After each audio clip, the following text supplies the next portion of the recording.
You are already ahead of 90% of the people your age if you can just communicate competently.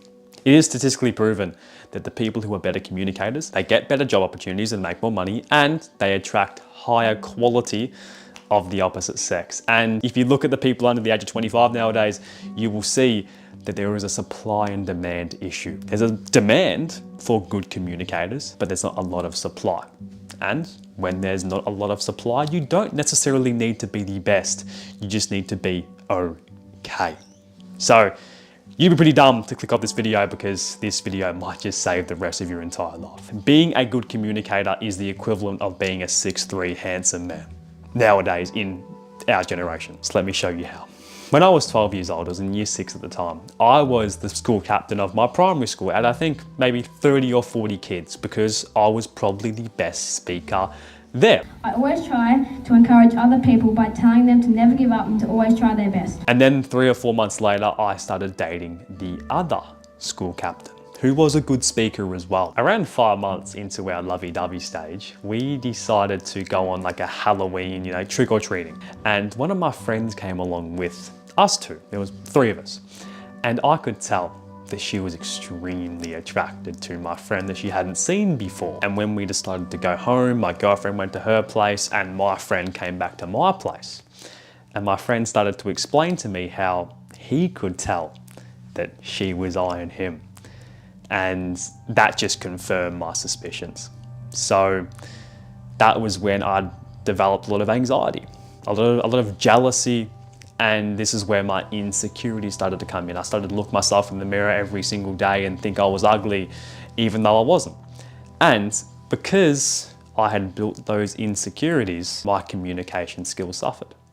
Because, probably wondering why I have this picture up here, this pipe represents your inability to speak, okay? This, the tap, the quality of water, represents the quality of your communication. I had, because of my anxiety, developed gunk in this tap. We don't want that.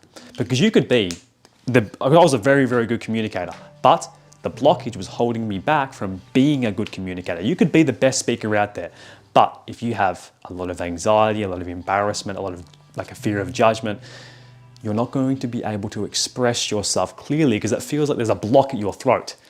It feels like there's just something blocking you, okay?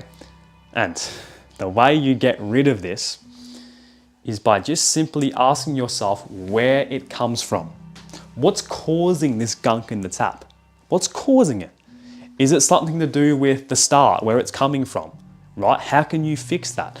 It's all about getting to the root cause on why it's there in the first place. Why can't I express myself clearly? Why am I so scared of talking to that girl? Number 1 exercise you will do in order to improve your communication, okay? Because the gunk is holding you back. I'll leave a video at the end of this video on how I overcame my anxiety, okay? Now, once this is limited, you're never going to be perfect, okay? I get anxious all the time. I get embarrassed all the time.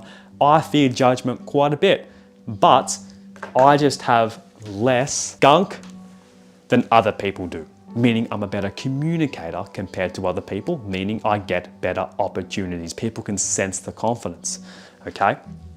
So how do we get better quality water, which is your communication skills? I'm gonna share with you 4 crucial things that aren't necessarily hard. They're very, very easy that you can do today to improve this water quality. Number 1, you must realize the intention creates your tension. The intention behind why you speak, okay? I remember when I was in year 7, this is where my insecurities had developed quite a bit. I went up to talk to a pretty attractive girl on the bench at school. It was like my 3rd or 4th day of school.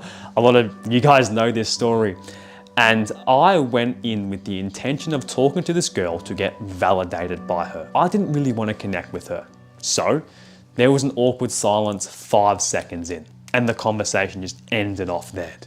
If I had went in with the intention just to connect with this woman, not to attract her, just to connect with her, find out more about her, trust me, it would have gone so much better. Your intention creates the type of tension. If you're talking to a girl, you just do it to connect with her, not to necessarily attract her. You just be your best self. You spread love, you spread positivity. Trust me, that blockage is going to be reduced and your water is going to be higher quality. This is easy, but not a lot of you would like it. And the second one is to actually read more books. Now, the reason I say to read more books, two main reasons. Number one, it increases your vocabulary. Half of the words you probably hear me say that are kind of advanced, even though I don't really say many advanced words because I'm speaking to a younger audience, is from the books I've read. Each time I read, which is usually around 30 to 60 minutes per day, I will highlight 1 to 2 words that aren't too robotic, but I've heard them before and I want to start using more in public. If you have a really, really simple vocabulary, it's very hard to be a really good communicator. There's like a cap to the quality of water you can be. So expand your vocabulary. Now, second thing, when you're reading, you, most of the time, are mentally, trying to think of the word, I meant to be a good communicator. Rehearsing what you're reading in your mind. There are various studies to prove this. I originally heard it from Andrew Huberman on reading and how it improves communication. So read more, specifically books that help your future self because you're gaining knowledge and becoming a better communicator. It is literally a cheat code. Third thing, it kind of goes to eliminating the gunk out of your pipe, and that is improving your looks and improving just your overall appearance. Now, I'm not one of those black pill motherfuckers, looks max type of dudes, yeah? I'm only saying this because when you feel confident, you express how you feel. Get some nice clothes that actually fit you.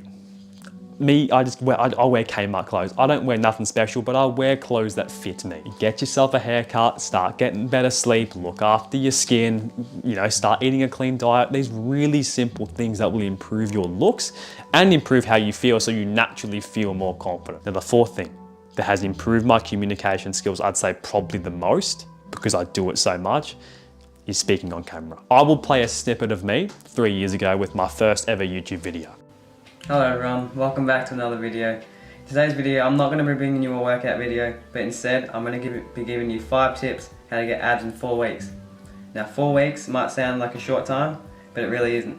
But if you look like this, then you can maybe add a 0 on top of that 4, because there's definitely nutritional issues going on. Can you sense the difference? My tone is so much better, my confidence is so much better, simply because I have practiced. So, if you want to jump straight in, go out there and practice in public. A lot of you don't really want to do that, maybe don't have time to do that with school and everything. 10 minutes per day, 5 minutes per day, sit in the chair and just yap to the camera. Document your life. Use it as a journal, right? You're making your life into a movie. Post it on YouTube, private your videos, but you're also improving your communication. That's it from me, and I'll catch you in the next one. Thanks.